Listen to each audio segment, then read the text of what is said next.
ఇప్పుడు నిన్నగాక మొన్నటి వరకు ఏం చేసింది ప్రభుత్వం? సోషల్ మీడియా యాక్టివిస్టుల మీద ఎట్లయినా సరే అరెస్టులు చెయ్యాలి, అక్రమ కేసులు పెట్టాలి అని చూసింది. సరే, కోర్టులు ఎందుకు ప్రభుత్వాలని ప్రశ్నించడమే ప్రజల హక్కు కదా, ప్రభుత్వాలని ప్రశ్నిస్తారు ప్రజలు, ఎందుకు మీరు ఇట్లాంటి అక్రమ కేసులు పెడుతున్నారు అది ఇదని కోర్టు చెప్పేసరికి ఇప్పుడు ప్రభుత్వం ఏం చేసింది అంటే వేరే రూట్లో వస్తుంది. సోషల్ మీడియాలో పోస్టులు పెట్టినా ఏం చేసినా సరే సైబర్ నేరాలని నియంత్రించబోతున్నాము అనే పేరుని మీదికి చెప్తున్నా, వెనకాల నుంచి ఏంది అంటే సోషల్ మీడియాలో మీరు పోస్టులు కనుక పెడితే రౌడీ షీట్లు తెరిచే అవకాశం ఉంటుంది. సోషల్ మీడియాను నియంత్రించాలని చూస్తే ఏం జరిగింది? నిన్నగాక మొన్న మనం నేపాల్లో చూసినాం. జెన్జీ రెవల్యూషన్ ఎట్లొచ్చింది? సోషల్ మీడియా ప్లాట్ఫామ్లని కొన్నింటిని అక్కడి ప్రభుత్వం బ్యాన్ చేస్తే దానికి వ్యతిరేకంగా జెన్జీ అంతా ఎట్లా తిరగబడ్డది, ఎట్లా టర్న్అవుట్ అయింది, అది ప్రభుత్వాలు ఎట్లా దిగి రావాల్సి వచ్చినాయి, అది సోషల్ మీడియా నుంచి రాజకీయ అవినీతి దిక్కు ఎట్లా టర్న్ అయింది, రాజకీయ అవినీతి కావచ్చు, అన్ఎంప్లాయ్మెంట్ కావచ్చు, అక్కడ ఉన్న యువత చాలామంది కూడా అన్ఎంప్లాయ్మెంట్ ఉంటుంది, నిరుద్యోగం ఉంటుంది. కానీ రాజకీయ నాయకుల పిల్లలు మాత్రం వాళ్ళ లైఫ్ స్టైల్కి వీళ్ళకి ఉండే చేంజెస్ ఇవన్నీ ఒకటి వాళ్ళందరూ ఆలోచించుకొని ప్రతి దాని మీద చర్చ జరిగి అసలు ఎందుకు ఇట్లా జరుగుతుంది అని మొత్తం ఒక తీవ్రమైనటువంటి నిరసన ఆందోళనలు, లాస్ట్కి పార్లమెంటుని, అక్కడ ఉన్నటువంటి ప్రభుత్వ ఆస్తులని, ప్రభుత్వ భవనాలకు, చివరికి ఆర్మీ రంగంలోకి దిగి భద్రత ఇవ్వాల్సిన పరిస్థితి సోషల్ మీడియా వల్ల వాళ్ళకి అయ్యింది. సోషల్ మీడియాని బ్యాన్ చేస్తే అంతటి నిరసనలను అంతటి వాటిని చూడాల్సి వచ్చింది నేపాల్.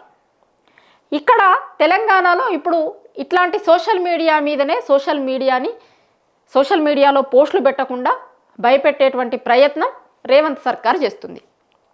ప్రజాపాలన అంటే ప్రజలు ఏం కోరుకుంటున్నారో అనే పాలనని అందించాలి. కానీ ప్రభుత్వం ఒక కొత్త అర్థం చెప్పి ప్రజల నోరు మూయించే ప్రయత్నం ఎట్లా చెయ్యాలి, ప్రజల నోరు మూయించేటువంటి పాలననే ప్రజాపాలన అనే కొత్త అర్థాలు చెప్తుంది. ఇప్పుడు ఎక్కడికి పోయి చూసినా, అలంపూర్ నుంచి ఆదిలాబాద్ వరకు ఏడికి పోయి చూసినా ప్రతి చోట పేరు లేదన్నా కావచ్చు, ఇండస్ట్రియల్ పార్క్ కావచ్చు, లేకపోతే ఫార్మాసిటీ కావచ్చు, ఇంకొక పేరు మీద భూములు గుంజుకునే ప్రయత్నం చేసినప్పుడు అక్కడ ఉన్నటువంటి చాలా మంది కూడా మెయిన్ స్ట్రీమ్ మీడియా చూంచకపోవడంతో సోషల్ మీడియా వేదికగానే వాళ్ళ నిరసన అంతా కూడా తెలంగాణ రాష్ట్రంకి తెలిసింది. ఆ మాటకు వస్తే ప్రపంచంలో ఉన్న చాలా మందికి తెలిసే కాడికి వచ్చింది. లగచెర్ల బాధితులైనా, లేకపోతే ఆ ఇథనాల్ ఫ్యాక్టరీకి వ్యతిరేకంగా పోరాటం చేసిన వాళ్ళైనా, నిరుద్యోగులైనా, జాబ్ క్యాలెండర్ కోసం మాకు జాబ్ క్యాలెండర్ ఇస్తాము అన్నారు కదా, ఎందుకు ఇవ్వలేదు అని మాట్లాడినా, లేకపోతే రైతులు యూరియా కోసం గోసపడుతున్నటువంటి వీడియోలు కావచ్చు, అన్నీ కూడా సోషల్ మీడియా వేదికగానే ఇప్పుడు అందరికీ తెలిసినాయి.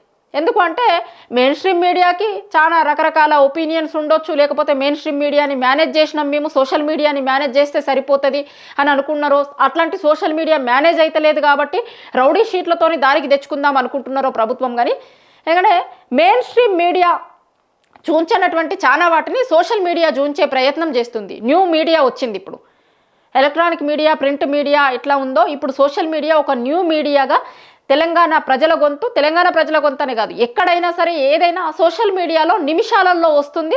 చాలామంది వాళ్ళకు ఉన్నటువంటి ఇబ్బందులన్నింటినీ మీడియా వచ్చేంత వరకు మీడియాకి చెప్పుకుందాం అనేలాగా కాకుండా చేతిలో ఫోన్ ఉన్నటువంటి ప్రతి ఒక్కరు కూడా వాళ్ళ సమస్యని వీడియో తీసి వీడియో రూపంలో సోషల్ మీడియాలో పోస్ట్ చేస్తున్నారు.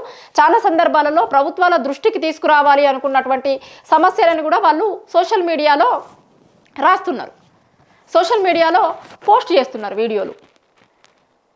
అది ఇప్పుడు ప్రభుత్వాలకి నచ్చుతలేవు. ఎందుకు అంటే చాలా చోట్ల ఇప్పుడు వీళ్ళు చేసిన మంచి ఏది లేదు కదా, ప్రతి చోట కూడా మా భూమి గుంజుకుంటున్నారు అని రైతులు సోషల్ మీడియాలకు వచ్చి మాట్లాడుతున్నారు. లేకపోతే నిన్నగాక మొన్న హైడ్రా ఇండ్లు కూల్చుతున్న దగ్గర బుల్డోజర్లు వచ్చిన దగ్గర బుల్డోజర్లకు అడ్డం పడుకొని వాళ్ళందరూ కూడా ఆ వీడియోలు సోషల్ మీడియాలో పెడుతున్నారు. యూరియా కోసం ఎట్లా ఇబ్బందులు అవుతున్నాయి, రైతులందరూ కూడా యూరియా కోసం ఎట్లా ఇబ్బంది పడుతున్నారు, వాళ్ళందరూ కూడా ఆ వీడియోలు సోషల్ మీడియాలో తిరుగుతున్నాయి. కాబట్టి సోషల్ మీడియాను నియంత్రించాలి. సోషల్ మీడియాలో పోస్టులు పెట్టే వాళ్ళ మీద రౌడీ షీట్లు తెరిస్తే కనుక ఇప్పుడు రౌడీ షీట్లు తెరిస్తే భయపడతారు, ఇంకా సోషల్ మీడియాలో ఏం వీడియోలు పెట్టరు అది ఇది అనుకుంటున్నారు కావచ్చు. ఇప్పుడు తెలంగాణ ప్రజలకు, తెలంగాణ గడ్డకు, తెలంగాణ నేలకు ఒక ప్రశ్నించే తత్వం ఉంటుంది. ఆనాటి నుంచి ఈ రోజు వరకు కూడా ఉద్యమాలలో ప్రతి సందర్భంలో ఉద్యమాలకు ముందుండేటువంటి గడ్డ ఉంటుంది తెలంగాణ గడ్డ. తెలంగాణ ఉద్యమం జరుగుతున్నప్పుడు ఎన్ని రకాలుగా అణచివేయాలని చూసినా కూడా ఎవరు భయపడలేదు. తెలంగాణ రాష్ట్రం కావాల్సిందే అని అందరు ఉద్యమంలో ముందుండి కొట్లాడిరు. అట్లనే ఇప్పుడు సోషల్ మీడియాలో పోస్టులు పెడితే రౌడీ షీట్లు తెరుస్తాము అన్నంత మాత్రాన జనం ఏదో భయపడతారు, భయపడి మీడియాలో పోస్టులు పెట్టకుండా ఉంటారు, అది ఇది అనుకుంటే అది అవివేకం అవుతుంది. అసలు ఎవరిస్తున్నారో ప్రభుత్వాలకు ఇట్లాంటి ఐడియాలు తెలియదు. కానీ సోషల్ మీడియాని మీద కేసులు పెడితే, సోషల్ మీడియాలో పోస్టులు పెట్టేటోళ్ళను అణచివేస్తే కనుక, వాళ్ళ మీద అక్రమ కేసులు పెడితే, వాళ్ళ మీద రౌడీ షీట్లు ఓపెన్ చేస్తే కనుక ఇంకెవరు మాట్లాడకుండా ఉంటారు అనుకోవడం చాలా తప్పుడు నిర్ణయం. అది ప్రభుత్వాలని ప్రజలు ప్రశ్నిస్తూనే ఉంటారు. ఇప్పుడు ప్రజలు ఓటేస్తేనే మీరు ప్రభుత్వాలని ఏర్పాటు చేసుకున్నారు. ప్రభుత్వాలు ఎవరైనా సరే, ఏ ప్రభుత్వం ఉన్నా సరే ప్రజలకు జవాబుదారీతనంగా ప్రభుత్వాలు పనిచేస్తాయి, పని చెయ్యాలి. ప్రజలు అడిగేటువంటి ప్రతి ప్రశ్నకు ప్రభుత్వాల దగ్గర సమాధానం ఉండాలి. ప్రజలకే మీరు జవాబుదారీతనం, ప్రజలు ఎన్నుకున్నటువంటి ప్రభుత్వం. మీరు ప్రజాపాలన మార్పు తీసుకొస్తాం మేము అని చెప్పినప్పుడు ఏదో మార్పు వస్తుంది అనుకున్నారు, కానీ కనీసం సోషల్ మీడియాలో పోస్టులు కూడా పెట్టకపోయేంత మార్పు వస్తుంది వాళ్ళ జీవితాలలో అని అనుకోలేదు. ఇవాళ రేపు ప్రతి ఒక్కరు కూడా సోషల్ మీడియాని ఎక్కువగా వాడుతున్నారు. ఊర్లలో నుంచి మొదలు పెడితే ప్రతి ఒక్కరు కూడా సోషల్ మీడియాని చాలా ఎక్కువ వాడుతున్నారు. కానీ ఆ సోషల్ మీడియాలో పోస్టులు కూడా పెట్టనంత మార్పు వస్తుంది వాళ్ళ జీవితాలలో అని అనుకోలేదు. మీరు మార్పు అని చెప్పినప్పుడు ఎమర్జెన్సీని తలపించేంతగా వాళ్ళకి మార్పు వస్తుంది అనేది వాళ్ళు అనుకోలేదు.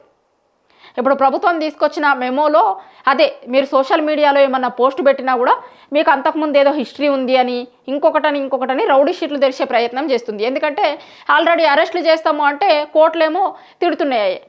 అసలు ఎందుకు అరెస్ట్ చేస్తున్నారు, ప్రశ్నించేటోళ్ళని ఎందుకు అరెస్టులు చేస్తున్నారు, వాళ్ళు అన్న దాంట్లో తప్పేముంది, వాళ్ళు ఏదో ఒకటి అడిగిర్రు దానికి సమాధానం చెప్పండి ప్రభుత్వం. కానీ అరెస్టులు చేసుడేంది, అర్ధరాత్రిలలో ఇండ్ల మీద పడి తీసుకొని వచ్చి కోర్టులో ప్రొడ్యూస్ చేసుడేంది అని కోర్టులన్నీ కూడా తిడుతున్నాయి ఇప్పటికే ప్రభుత్వం దగ్గర సమాధానం లేదు. ఆ సోషల్ మీడియా పోస్టులు పెట్టిన వాళ్ళ మీద అరెస్టులు చేసి తీసుకొని వస్తే ఎందుకు తీసుకొని వచ్చిర్రు, అసలు ఏం తప్పు ఉంది ఇంట్లో అని అడిగితే సమాధానం లేదు. కాబట్టి ఇప్పుడు ఏం చేయాలి, అయినా సరే వాళ్ళ గొంతులు నొక్కాలి, సోషల్ మీడియాలో ఏం పోస్టులు పడకుండా ఉండాలి. ఇప్పుడు ఓన్లీ సోషల్ మీడియాలో పోస్టులు పడకుండా ఉన్నంత మాత్రాన జనంకి వాళ్ళు పడుతున్న ఇబ్బందులు ఏందో వాళ్ళకి తెలియకుండా పోతాయా? రేపు పొద్దున ఎన్నికలు వచ్చినప్పుడు వాళ్ళు దేనికోసం ఇబ్బంది పడ్డారు, ఏమైర్రు అనేది, ఎందుకంటే ఇబ్బంది పడ్డ సెక్షనే వాళ్ళు కదా, వాళ్ళే ఓటేయాల్సింది. రేపు పొద్దున మీకు ఓటేసిన వాళ్ళ మీదనే మీరు ఇట్లాంటి చర్యలకు దిగుతున్నారు. చాలామంది చాలా చోట్ల కాంగ్రెస్ పార్టీ కార్యకర్తలు మాట్లాడుతున్నారు, మా ప్రభుత్వం ఇట్లా చేస్తుంది అనుకోలేదు, అసలు ఊర్లలోకి పోతే నేను కాంగ్రెస్ పార్టీ కార్యకర్తనని చెప్పుకోవడానికి ఇబ్బంది పడుతున్నా, మేము ఎన్నికలప్పుడు పోయి ఇది చేస్తాం అది చేస్తామని హామీ ఇచ్చినాం, ఇప్పుడు ఊర్లకు పోతే వాళ్ళు అడిగేటట్టున్నారు, మాకేం చెప్పాలనో అర్థమైతే లేదు అని కాంగ్రెస్ పార్టీ కార్యకర్తలు మాట్లాడుకుంటున్నారు. సోషల్ మీడియాని ఒక్కదాన్ని అణచివేసినంత మాత్రాన, సోషల్ మీడియాలో పోస్టులు పెడితే రౌడీ షీట్లు తెరిచినంత మాత్రాన ప్రభుత్వం మీద వ్యతిరేకత పోతుంది అనుకున్నాడు. ప్రభుత్వాలకి ఆలోచిస్తున్నటువంటి ప్రభుత్వాలు ఆలోచిస్తుంది ఈ విధానం ఏదైతే ఉందో అది అర్థం లేనిది. సోషల్ మీడియాని అణచివేసినంత మాత్రాన, లేకపోతే వాళ్ళు పోస్టులు పెట్టకుండా మేము ఆపుతాము, రౌడీ షీట్లు తెరుస్తాము అంటే వాళ్ళు ఆగుతారు, కాబట్టి మేమంతా మంచిగుంది అన్న లెక్క చూపిస్తాము అని అనుకుంటే తప్పవుతుంది. ప్రజలకు అన్నీ తెలుసు, అన్నీ చూస్తున్నారు, మీరు ఏం చేస్తున్నారు, ఏం మెమోలు ఇస్తున్నారు, ఏం కేసులు పెడుతుర్రు, ఎట్లా చేస్తుర్రు, ఎట్లా ఇబ్బందులు పాలు చేస్తుర్రు జనాల్ని అనేది జనాలు అంతా చూస్తున్నారు. వాళ్ళకి అవకాశం వచ్చినప్పుడు వాళ్ళు కూడా వీటన్నింటికి సమాధానం చెప్తారు. ప్రభుత్వం ఎట్లయితే చేస్తుందో, ఎన్నికల ముందు ఏం హామీలు ఇచ్చి ఎన్నికలు అయిపోయిన తర్వాత ఎట్లా అధికారంలోకి వచ్చిన తర్వాత ఎట్లా ప్రవర్తిస్తుందో జనం అంతా చూస్తున్నారు. రేపు పొద్దున మళ్ళీ ఎన్నికల టైం వచ్చినప్పుడు జనాలు వాళ్ళ టైం వచ్చినప్పుడు వాళ్ళు కూడా చూపిస్తారు.